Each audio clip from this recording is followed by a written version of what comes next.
going to start our last xenophilic section on Asian American art. I wanted to mention, as you can see at the top of this page, that throughout this module on xenophilia, I do want to avoid using the idea of different races. That is a very old and outdated concept. When I go to the doctors and they say, "What race are you?" I kind of want to write in human race, because we're all a human race, but we have is different ethnicities. So ethnic means a different cultural tradition or a different national tradition. So I want to talk about Americans that have different Asian ethnicities rather than use the race word.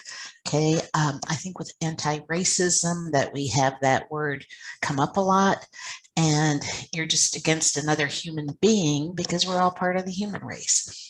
That being said, I think our first image is useful.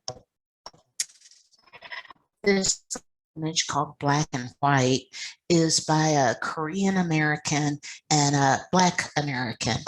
And it looks fairly simple, but what they did, they went to a paint store and they found all the colors that had the word flesh or some reference to the word flesh in their color name, and all the colors that were black. And so the black and flesh tones were these tones. And they found that they didn't match any of their skin tones at all. And so this was kind of on our preconceptions about what we mean by black and white. And one of the things that was kind of difficult for me as I put this together was when we talk about Asian American population, I mean, it's huge. We tend to do Asian American Pacific Islander, and that is everything from China to India to Hawaii to the Philippines, and it's just way too broad of a topic to really do justice to. And so what I did to get started on this was I gave you some facts, some information about that although Asian Americans are the fastest growing minority in the United States, they only make up about 7% of the US population. There is a vast array of different people who claim Asian American descent. In this country, the majority is Chinese, followed by Filipino, Vietnam, Korea, Japan. Vietnam, Korea, Japan each have less than 1 million each. At 10% of the Asian population is 10% of 7% of the total population. So there's a big mix. I also want to point out, as we're going through this module, that we don't really anymore have really direct bloodlines. You could be Afro-Cuban, you could be Black Chicano, you could be Japanese Mexican. And so this is just people who claim Asian descent. This is kind of the culture they grew up in. It doesn't mean at all that they might be direct Chinese immigrants. They could be Chinese Mexican. Just wanted to point that out. I found this piece of the Samoan and calipers to be kind of powerful. The artists themselves is Samoan Pacific Islander. And in drawing class in portraiture, I teach face measurements. And on the face measurements, there's some basic standards that we use. That standard might be that the eyes are 1 eye wide, that the center of my eye goes to the edge of my nose, goes to the fullness of my lip, goes to the edge of my chin, my mouth goes to the center of my eye. And these are the classic face measurements. And I always tell my students in drawing class, what do we mean by classic face measurements? They're Greek. And unless you have a Greek face, these measurements are just really an overall guideline. And we tend to use these guidelines, I think, somewhat unconsciously. So if I'm teaching somebody to draw portraiture and you want to say somebody has a wide nose or a skinny nose, full lips or thin lips, what makes the difference between a wide nose and a skinny nose? I mean, at what point are you going in either direction? And they're based on Greek measurements. And so here you have a white hand that's kind of scientifically measuring this very stoic figure. And it's like, well, when I measure this measurement, does it fall into Greek ideals? Or is it its own unique combination of features? And I think sometimes we have some really unconscious bias as with the skin tones that's just inaccurate. Since there was such an array of cultures that I could have pulled from, and I have such a little bit of time left, what I thought I would do would be to talk about the Asian American artists that you're likely to see and some which have profoundly affected your experience today. And probably the most famous is Nam June Paik. Nam June Paik, early on as a Korean American, started working with video. Now, to think about us making videos and TikToks and putting little videos online, we don't really think about that anymore. We just kind of have fun with it. He's the guy that you can thank for having fun with TikTok. Previous to Nam June Paik's artistic explorations, television and video and audio was something in a huge room and a television station, and you would have some white guy at a news desk reporting on the news, and all you did was record the news in a big complex television studio. When video and audio became portable, people didn't know what to do with it. It was a completely new technology, and Nam June Paik took off with it. And he was one of the first people to go out to the field, say, what can I do with this as an individual?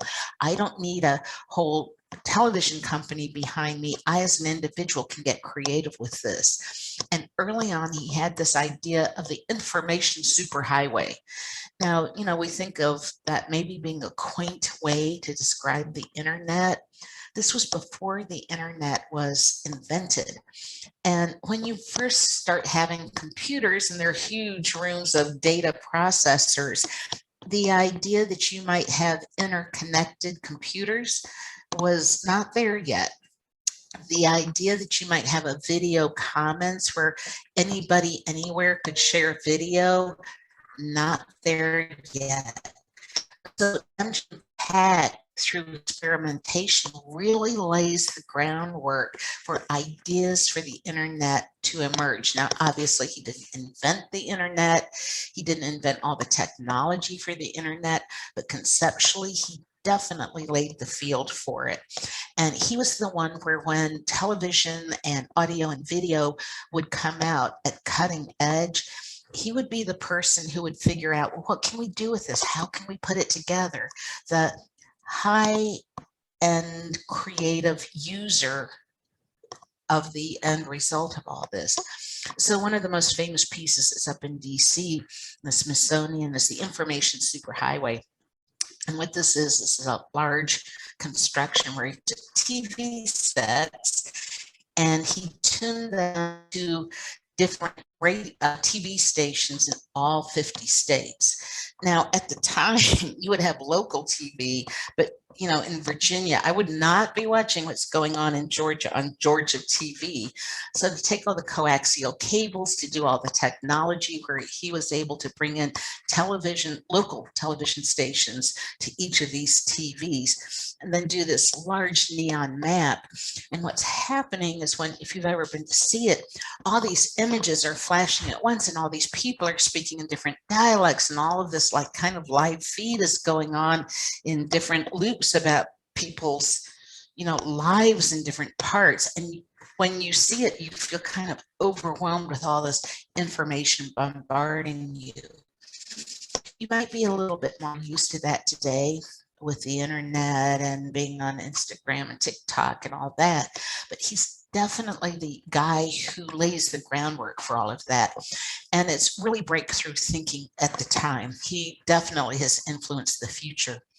And not only is it kind of that American idea of the American map, the American psyche, different states, but he would also do these pieces that showed his more Asian cultural traditions.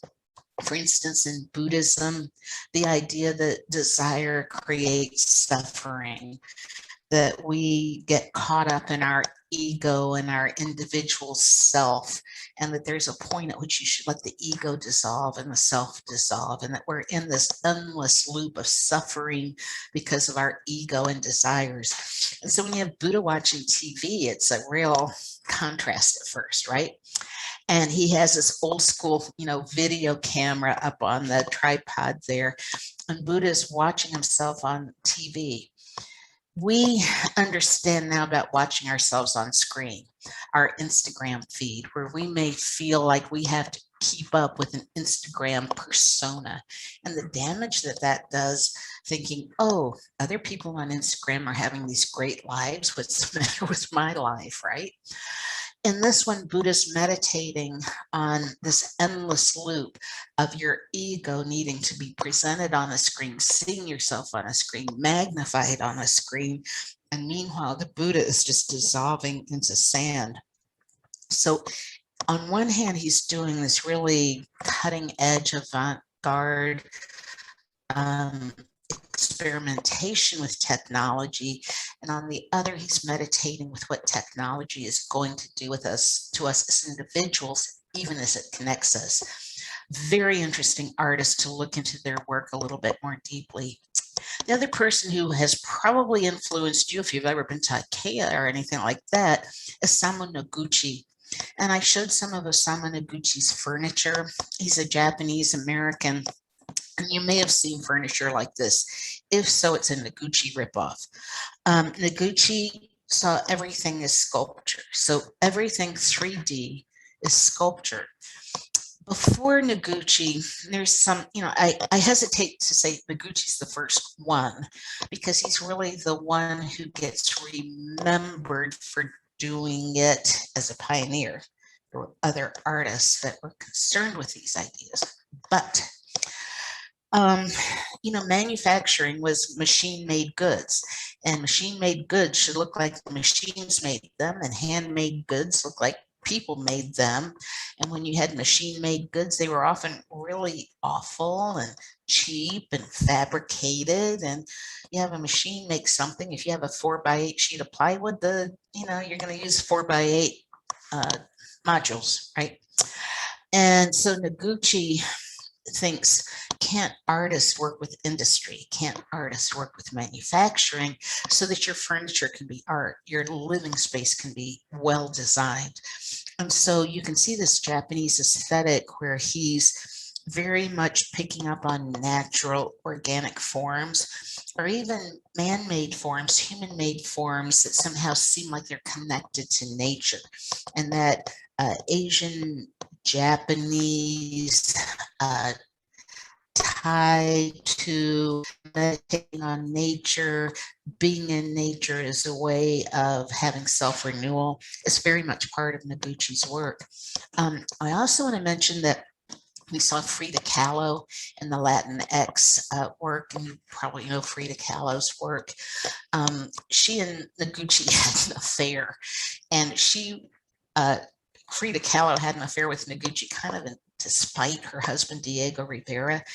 But Noguchi was very much in love with her. There's more than one account where he was crawling out of Frida Kahlo's bedroom window when Diego came home with a gun ready to shoot him. And I think Noguchi loved Frida Kahlo all his life. She used him a bit, but they had a love affair, just kind of an interesting note.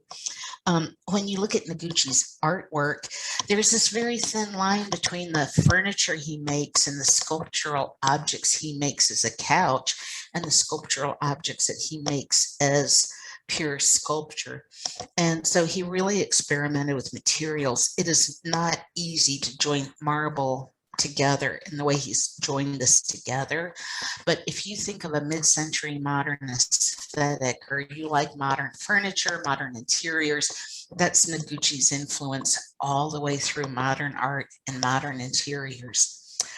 Another person who really changed what sculpture is about is Ruth Asawa. I don't know whether you've ever done drawings that are kind of like Zen doodles, where you just take a pen and maybe you're on the phone or you're waiting for something and you're just repeating little tiny circles over and over and you build them into a doodle. She thinks, well, does a line have to be on paper? And can I take this repetitive action with a line and make it sculptural? And these are made out of wire.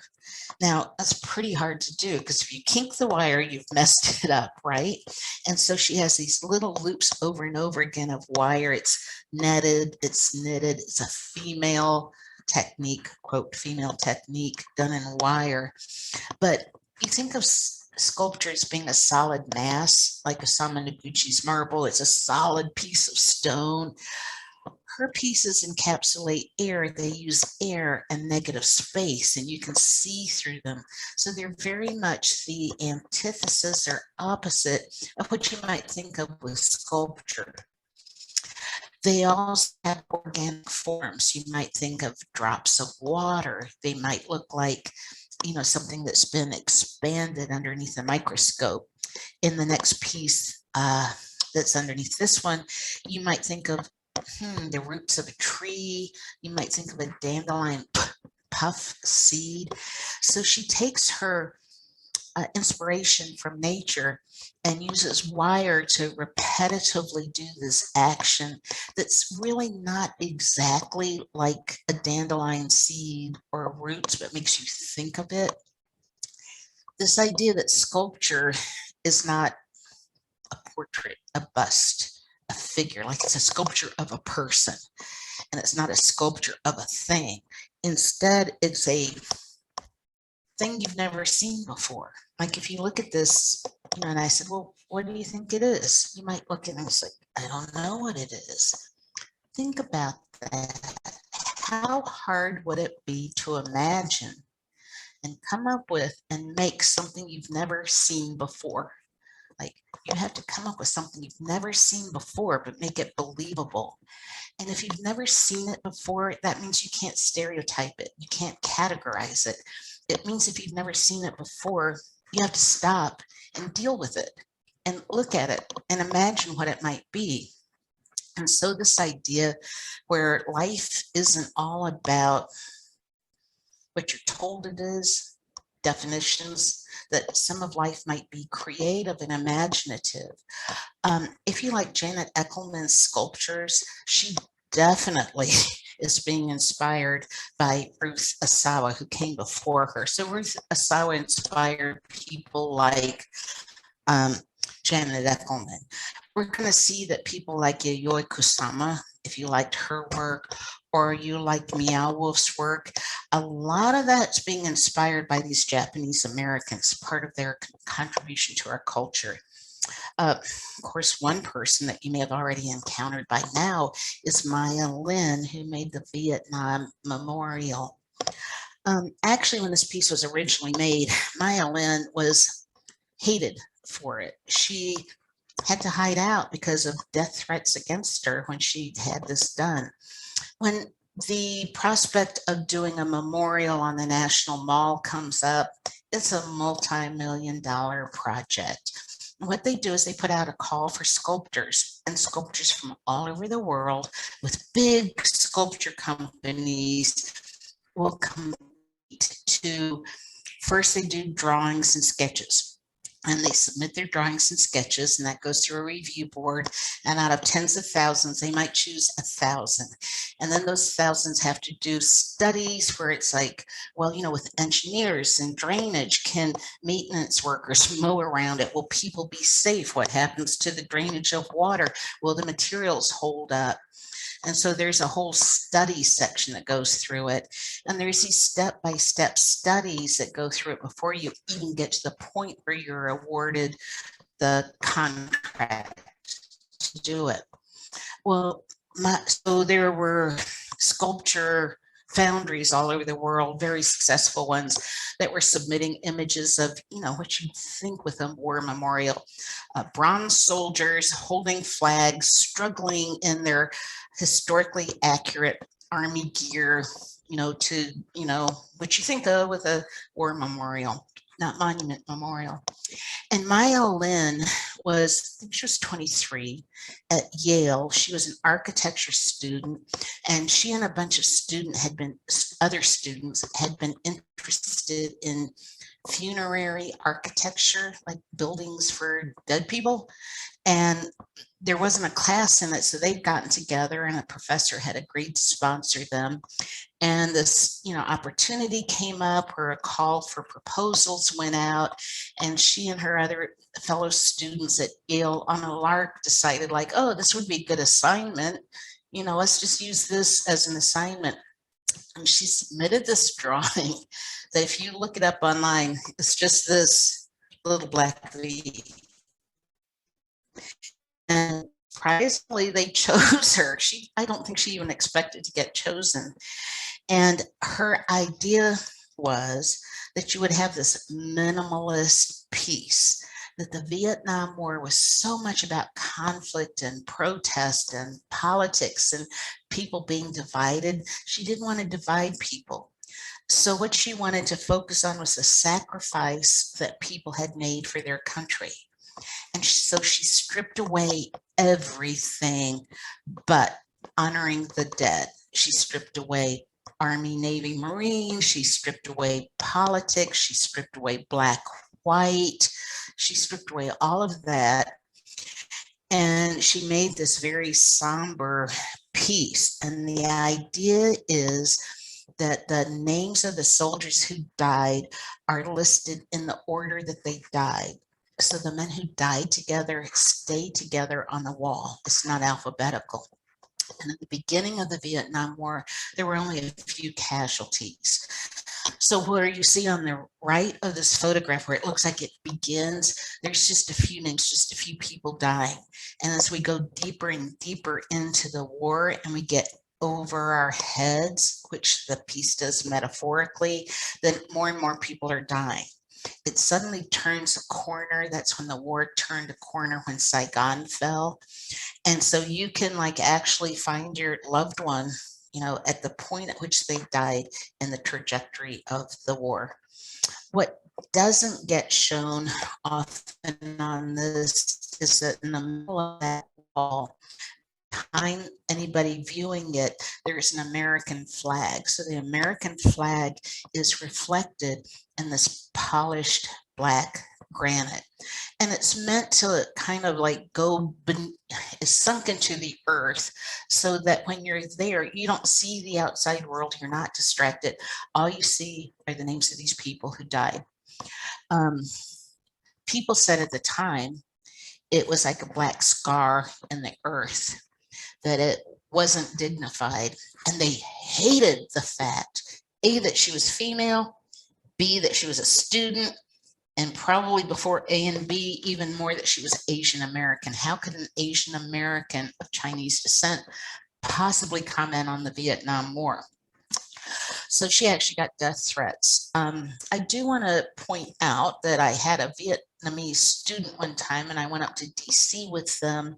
We were on a field trip to look at art, and there was some art about the Vietnam War, and the student referred to the American War. And I looked at him, I'm like, what war? The American War. And I'm like, oh, we think it's the Vietnamese War, but in Vietnam, it's the Americans having war. Different perspectives. Maya Lin has gone on to do several beautiful monuments. This is the monument to civil rights. The inscription, until justice rolls down like water and righteousness like a mighty stream, is from Martin Luther King's I Have a Dream speech.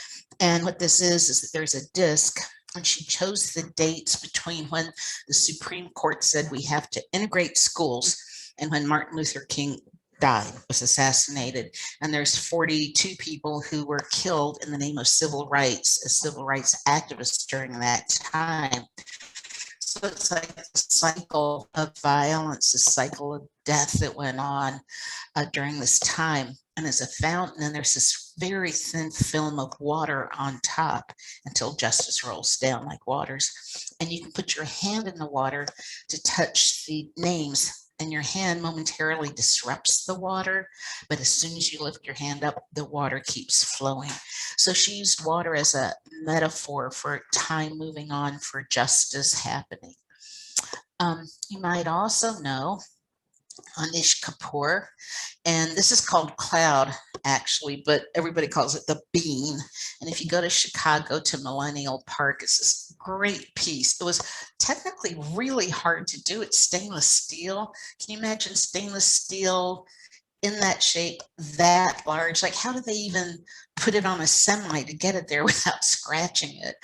And it reflects the sky, it reflects the cityscape, it reflects the people around it. What's really funny if you go there is that people play with it. Like, you'll see all kinds of people going up to it, putting their face against it, posing against it, Instagramming with it, where they are reflected in the space. So the sculpture, instead of taking up space and commanding space, instead plays with you in the space. And that actually is a little bit more playful than some of his more pretty beautiful pieces. These are large stainless steel discs, and they're incredibly polished. So it's a high level of technical achievement.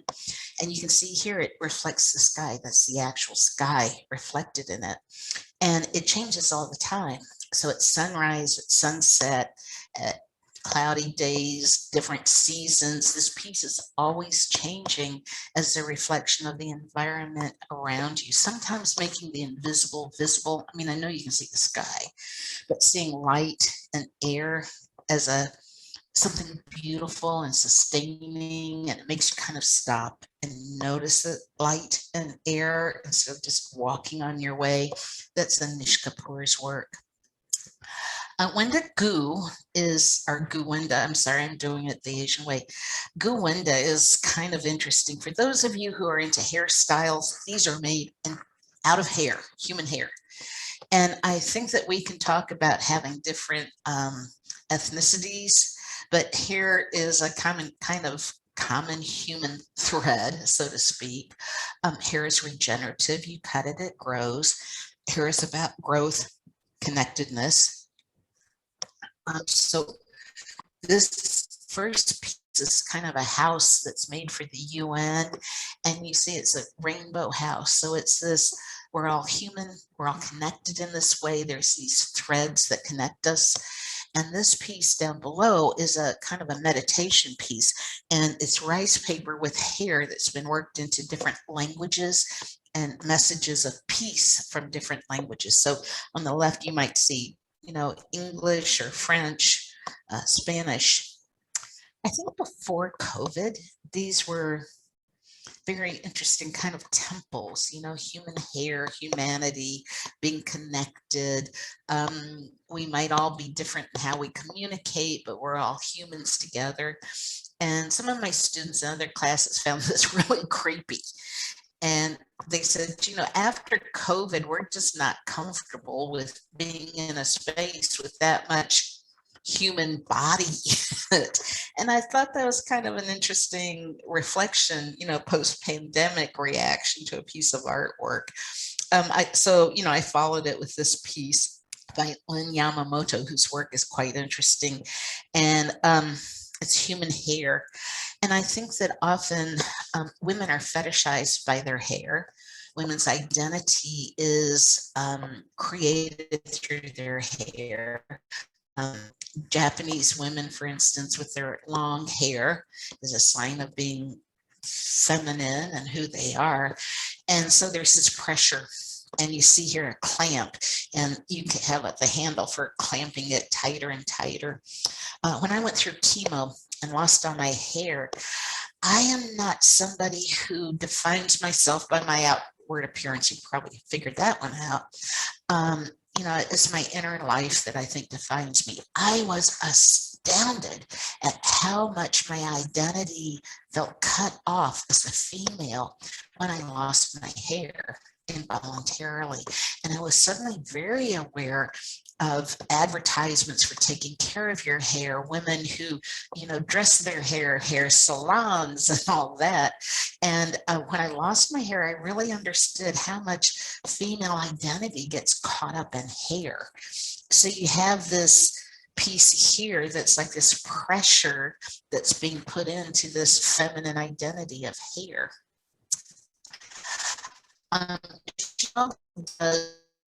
Pretty quirky things.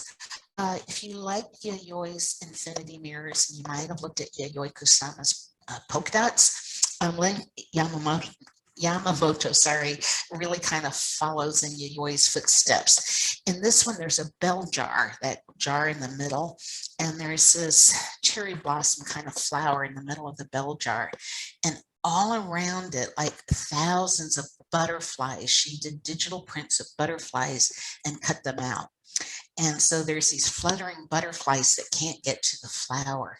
And it's this idea that we might isolate some part of nature and we might celebrate some part of nature. But when we do that, we cut off entire ecosystems. So for instance, 90% of the monarch butterfly population has been decimated because of pesticides and things being built, destruction of habitat in the ecosystem. And so she, kind of shows this like, oh, this one flower is precious, but then this whole ecosystem around it is endangered. That's a little bit different than Hema Upadhyay, an Indian artist. She made 24,000 handmade cockroaches. So each of these bugs is handmade. Can you imagine making 24,000 cockroaches? And she put them all over the walls. And she said it was about military action. Now, if you think about that, it's kind of startling. I see there's some big cockroaches and little cockroaches. I may think of generals and privates, but it's almost like when one country invades another country and they infest another country, they take up residence in another country. Once you're in another country, can you really get out? There's a big political debate about what to do about our presence in Afghanistan. We've been there for a long time. It doesn't seem like we're going to win anything. What do we do? Now, I'm not saying our troops are like cockroaches. Do not get me wrong. But I think that this idea that sometimes military action is once you do one action, there's another action, another action, another action.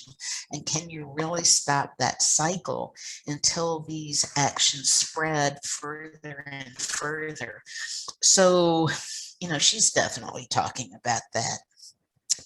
I think that for some Asian American art, whether it's Yayoi or the previous examples, there is the idea of repetition and of many things becoming one. In the West, we have this idea of individualism, of standing out, about being unique. In many Asian cultures, that is somebody who has something wrong with them. They're egotistical. Why do you want to stand out? Instead, you're part of a community. You're connected. You're one of many. And that if you can bring your group forward instead of your own self forward, there's more honor in that. And so you might see this idea of many small elements being pulled together rather than one big in your face element. Chinko Chen used psychedelics, so it's kind of cool, interesting, strange to see psychedelic Chinese art. But one of the other things that happens with all of this kind of psychedelic grins, Chester cat grins, is also sense in many Asian cultures of saving face. You'll hear over and over again many Asian American kids say, well, my family, my parents didn't really show emotions. This idea that in public, you should be dignified and correct, and you don't have emotional outburst. And so there's this kind of look at, you might hear an Asian American kid say, if I did something great, my parents wouldn't jump up and down and say, oh, you did so great in school. They're like, couldn't you do better? You made an A, couldn't you make an A plus? So sometimes you get this kind of interesting forced smile.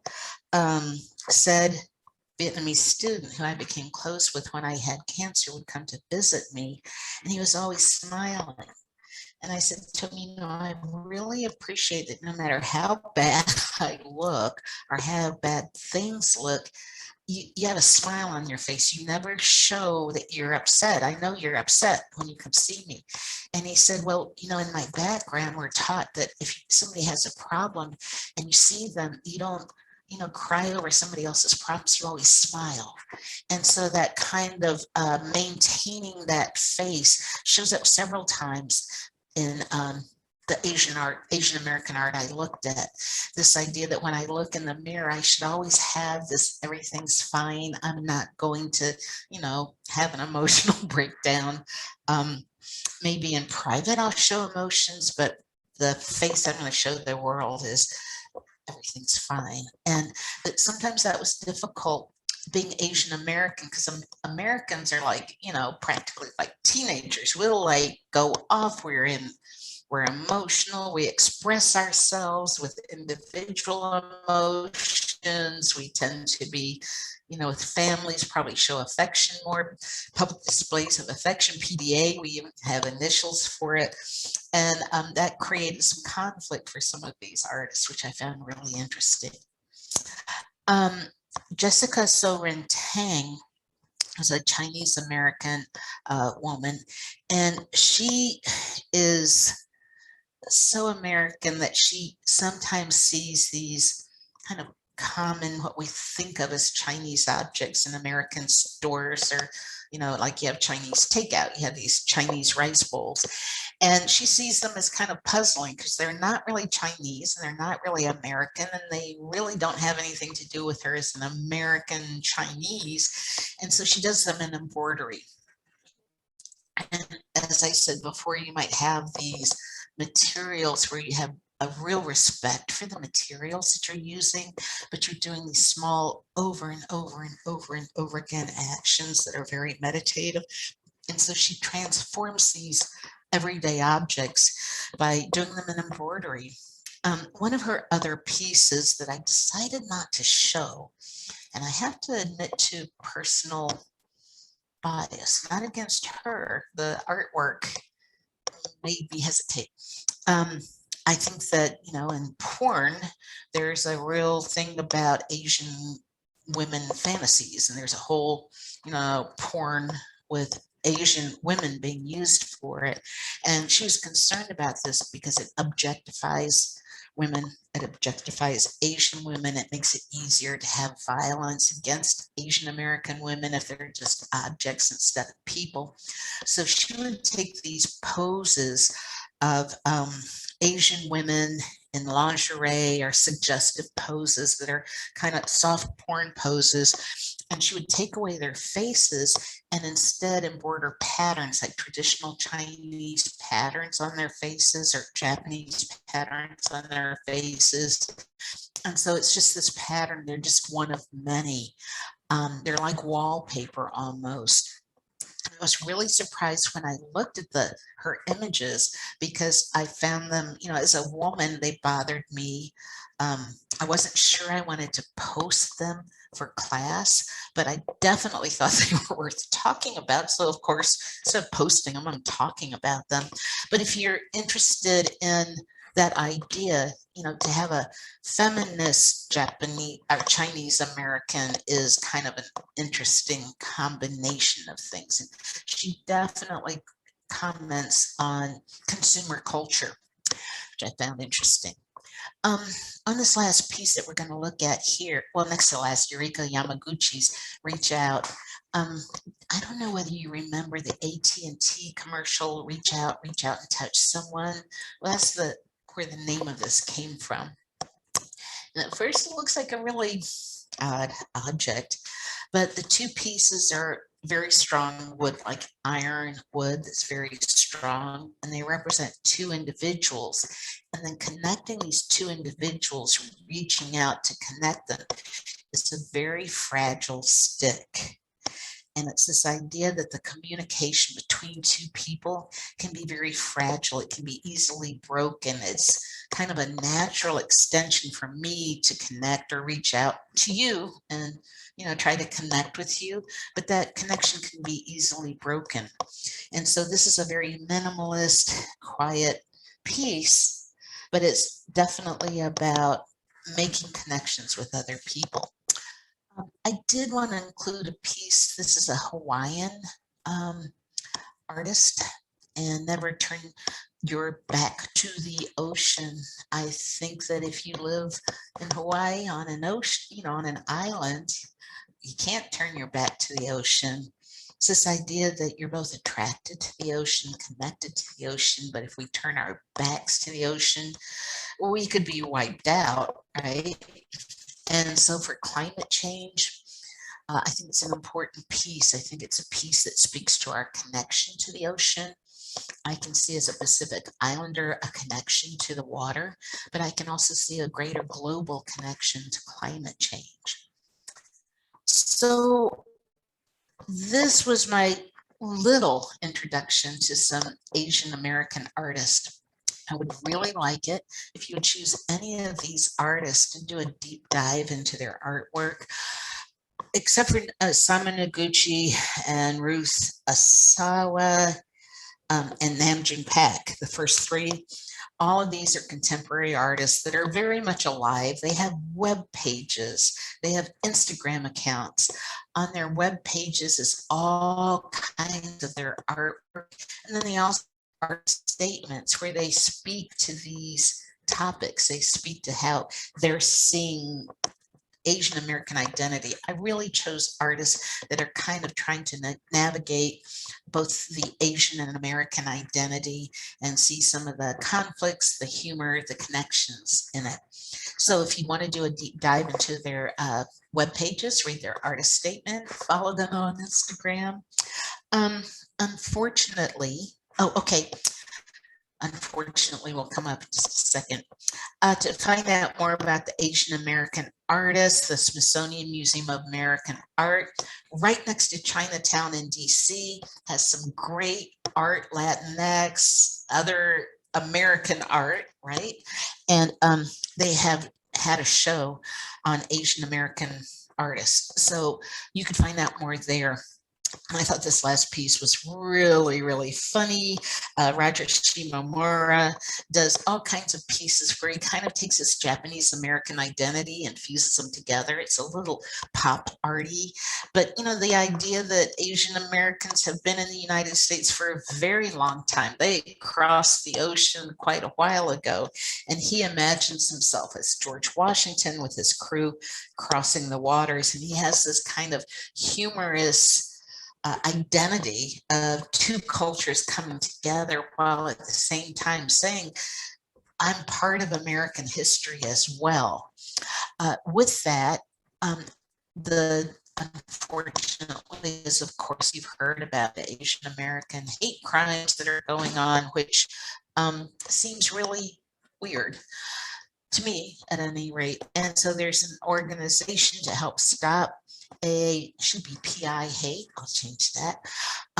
That is a nonprofit organization that is addressing that directly. And then this poster that you see here is part of the street art following the Chicano poster movement, but in this case, Asian American, that's up all over New York. And the city of New York has a very good toolkit to stop anti-Asian bias that you might be interested in if you want to do something about it. And then the Excuse Me, Can I See Your ID was a show that I thought was really good, where artists were asked to talk about the stereotypes that they get and make art about dismantling the stereotypes we might have about Asian Americans. So those are some links that you could check out if you're interested and follow up on some of these ideas. Hope you enjoyed this section. Bye.